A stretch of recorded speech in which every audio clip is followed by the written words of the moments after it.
This is not to absolve the US and the UN for their various wrongdoings, but it should be said that nobody that earns the title of warlord does it without themselves being a dick. You know, nobody involved at the top of any part of the situation is a good person. You can't become a warlord practicing radical tenderness. I'm the tender warlord. I'm the empath warlord. We're sitting around in a circle and talking about our needs and our feelings. Oh, fuck. That's my, like, 2010s SoundCloud emo rap name, the Tender Warlord. That was just Young Lean in 2012.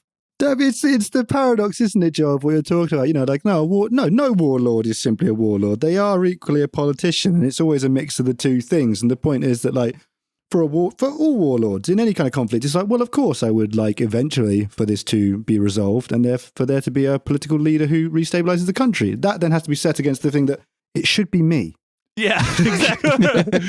It should be me and my lot with all the guns. Yeah. Specifically, I think it would be better for everyone if it was me. And I believe that so strongly. I am going to continue being a warlord until you all agree with me. Muhammad Adid, like, just single-handedly ruling Somalia with 100,000 AK-47s and a single copy of Bell Hooks' The Will to Change. There's so many separate group chats being set up as the negotiations continually break down.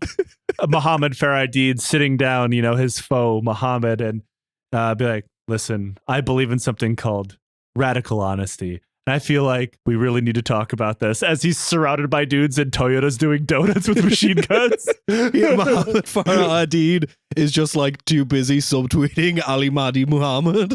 Yo, is there another warlord group chat? Because this one seems kind of dead. Warlord JD Vance, Muhammad JD Vance. Muhammad Faradid being really sad, putting on Little Peep because nobody's talking to him anymore. Nobody's joining the Discord voice chat channel anymore. What the fuck is up, guys?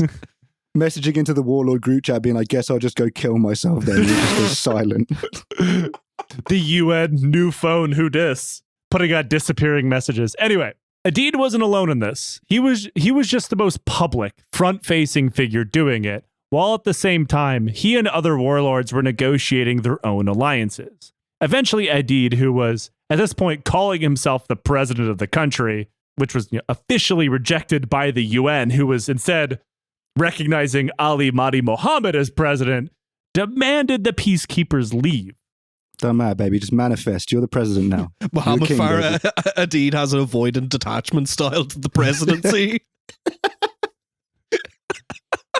You know, when all of my dudes gather around me and call me president, I really get imposter syndrome. The imposter syndrome warlord. I don't know if I'm qualified to be commanding all of these dudes with guns in trucks. But are they really my fellas? Well, they're the ones that answer in the WhatsApp chat of like, hey, who wants to gather around and steal some food? Who wants to get technical? Eventually, UNISOM 1 turns into UNISOM 2, and with that, in 1993, came an Italian paratrooper brigade, as well as others, under the command of General Bruno Loi. They brought with them a contingent of tanks, which were American-made M60s, the VCC-1, armored personnel carriers, which are kind of like an Italian version of the American M113, and even some Centauro tank destroyers. The Italians came in heavy. The tank destroyer is just like a giant piece of rigatoni with a rocket inside it.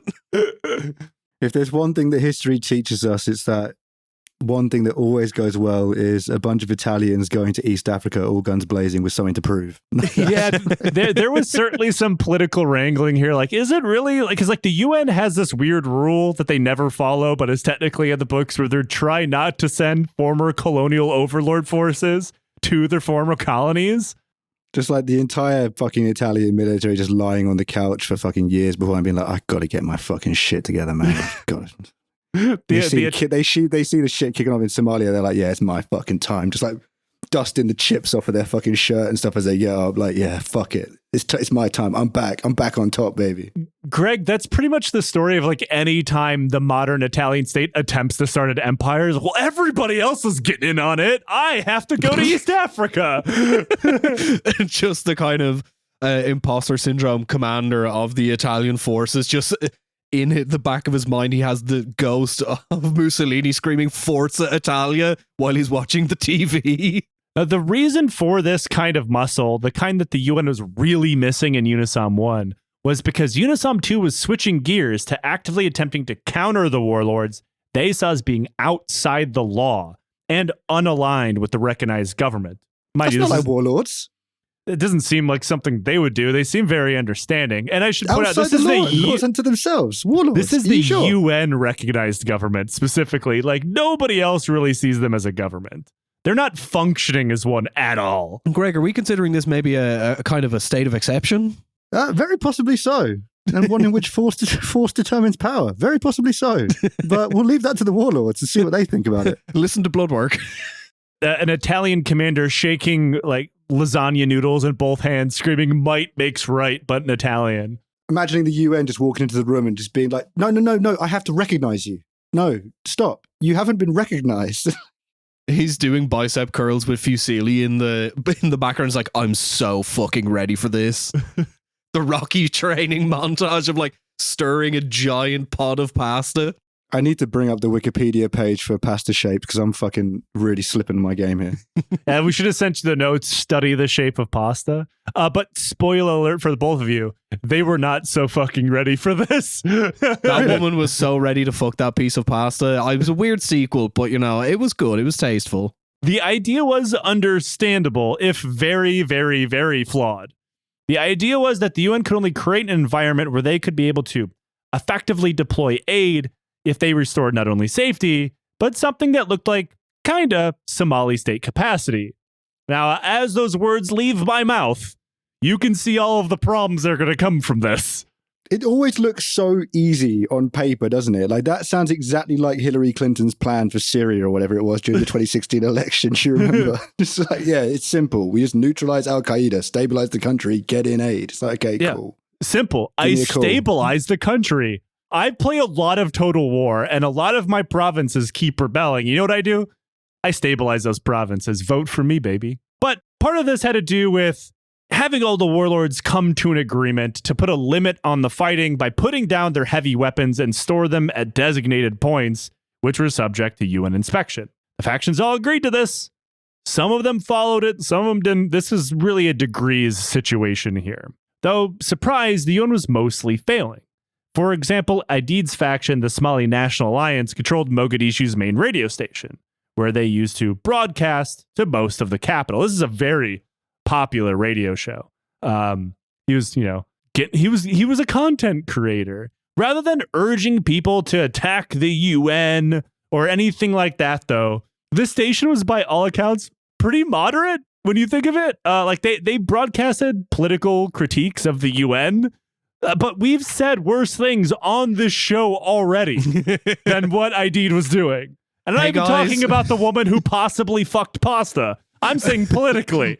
Hey guys, come with me to this hidden gem in Mogadishu. Yeah, we have to go through 7 military checkpoints, but their food is incredible. It was like NPR Somalia. Like nothing that Somali Ira Glass. Like nothing that Aidid's radio station that they were broadcasting was objectionable. They made very moderate critiques of the UN, like saying that a lot of the ways they function is pretty much neo-colonialism, and they're taking advantage of exploited Africans.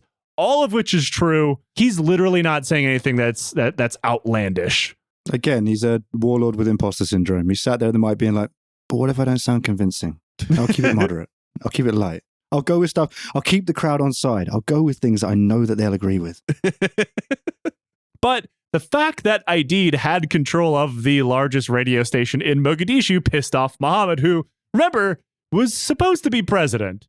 It also pissed off several American diplomats because Aidid was, saying critiques of the Americans as well. And the American diplomat said, we need to take down this radio station by force.